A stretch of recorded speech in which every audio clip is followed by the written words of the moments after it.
j'espère que vous allez bien. Je suis plus que ravie de vous retrouver aujourd'hui puisque je vais vous présenter, enfin d'abord vous faire le bilan de ma pile à lire de printemps qui n'est pas très glorieuse, mais surtout vous présenter ma pile à lire d'été et qu'est-ce que j'ai hâte de lire des livres d'été, tout simplement, de lire les livres que j'ai pu y placer.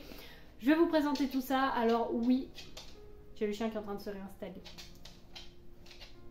C'est bon, note? Alors à chaque fois je vous publie les vidéos un petit peu tôt par rapport à la saison, mais parce que pour moi le printemps se termine on va dire fin mai et l'été commence début juin. Oui, c'est pas forcément, enfin ça dépend au niveau du temps, c'est pas la saison exacte, etc.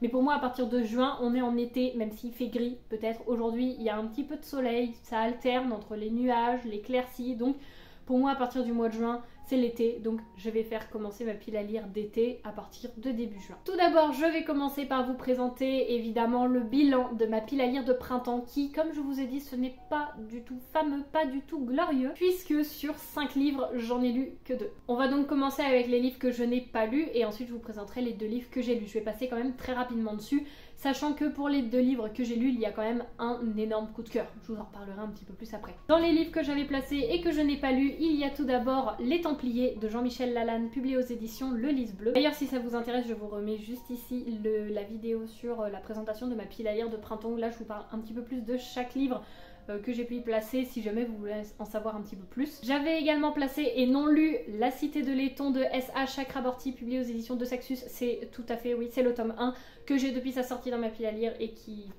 est toujours là. Pourtant vous m'avez donné envie de le lire, hein. J'ai quand même eu des retours en me disant oui mais c'est qu'il est très fluide et tout, mais vous allez voir, il va se retrouver dans pas très longtemps dans une autre pile à lire, dans vraiment pas très longtemps. Et également un livre qui n'est pas lu, qui est là depuis un petit moment dans ma pile à lire, il s'agit de Les Chroniques de l'érable et du cerisier, le tome 3 de Camille Monceau, publié aux éditions ici Gallimard Jeunesse. Et il faut savoir que j'ai lu le tome 1 et le tome 2 dans la foulée et que juste après j'ai acheté le tome 3 et bah voilà, il n'est toujours pas lu.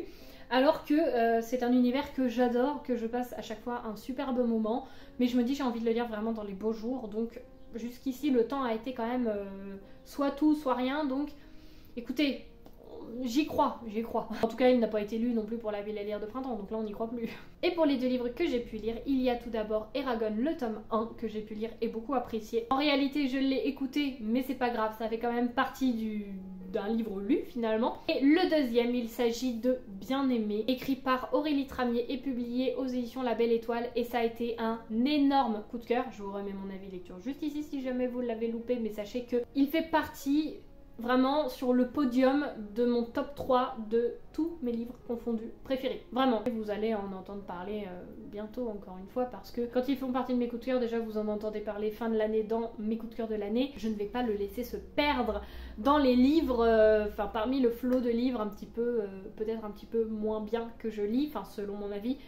Alors qu'il est génial. Donc muni de mon petit carnet que j'ai pu préparer ma pile à lire d'été, j'ai pu pour ma part y placer 5 livres et mon copain, je lui ai demandé d'en choisir un dedans, donc il en a rajouté un et vous allez voir lequel il a choisi. Cela dit, il a quand même plutôt bien choisi puisqu'il m'a dit tu vas placer dedans La Cité de Laiton, tu vas le lire à un moment puisque il est quand même dans ma pile à lire depuis, je vais vous dire son année de sortie, depuis avril 2021, ça fait 3 ans qu'il est là, va peut-être falloir le lire à un moment, sachant qu'en plus j'ai très envie de le lire, c'est de la fantaisie orientale, mais je sais pas à chaque fois, bah me demandez pas pourquoi, il y en a d'autres qui passent devant alors que j'ai très envie de le lire, du coup il m'a dit tu le replaces dans ta pile à lire d'été, voilà, et t'as intérêt à le lire. Ok, on va voir si je le lis, j'espère, parce que sinon au bout d'un moment je sais plus quoi faire quoi. Voici le premier qui y est placé, qui l'a choisi, et maintenant nous allons passer aux 5 que moi j'ai choisi de placer. Un livre que vous avez vu dans ma pile à lire de printemps juste avant, il s'agit du livre Les Chroniques de l'érable et du cerisier, le tome 3 de Camille Monceau, tout simplement parce que j'y crois, j'ai envie de le lire au beau jour, donc c'est logique qu'il s'y retrouve en fait. Ensuite j'ai placé un livre que j'avais trouvé d'occasion, il s'agit du livre L'homme qui parlait à la nuit, c'est écrit par Mira Jacob et publié ici aux éditions Actes Sud. Je voulais le lire en fait en été tout simplement parce que je trouve que la couverture fait très estivale, vous savez le soir d'été quand on reste un petit peu sous les arbres, qu'on s'installe un petit peu sur une couverture, que il fait encore un petit peu chaud, que la terre un petit peu rejette la chaleur qu'elle a engrangée toute la journée. Avec ces petites guirlandes dans les arbres, franchement pour moi ça fait vraiment penser à une ambiance estivale, donc je voulais le lire en été. Je ne veux pas trop vous en dire pour le résumer, mais je sais qu'on y aborde une thématique sur la communication avec les personnes perdues, décédées tout simplement, et que tout le monde prend ce personnage en fait, donc qui est le père d'une famille pour un fou. Sauf que vous vous doutez bien que tout ne va pas se passer, on va dire, très facilement, sinon ça n'en fera pas un livre. La thématique m'intéresse, la couverture me plaît énormément, c'est pour moi un livre à lire en période estivale, donc il se retrouve dans cette pile à lire. Ensuite, le troisième livre placé dans cette pile à lire, je pense que la couverture va parler de lui-même puisqu'il s'agit de Murmures de l'océan, écrit par Ophélie Duchemin et publié ici aux éditions Plume Blanche. J'ai pu lire le tome 1 qui est tout simplement la réécriture de La Belle et la Bête, qui se nomme Rose éternelle, et donc ici le tome 2, pour moi, il me semble que ce sont quand même des tomes indépendants les uns des autres, mais ça c'est le tome 2 de cette saga et le tome 3 c'est Fil d'or qui est sorti assez récemment. Et donc pourquoi Murmures de l'océan placé en période estivale?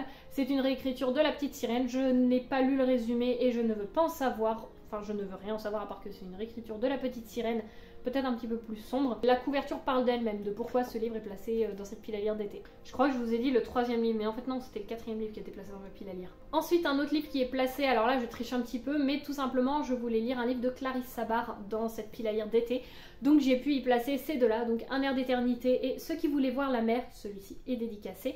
Si jamais vous avez loupé un petit peu l'info, je vous remets, c'est dans mon petit vlog qui est juste ici, le dernier vlog que je vous ai tourné, que j'ai vraiment adoré tourner parce que j'aborde énormément de choses, que ce soit du crochet, des balades, des parcs d'attractions.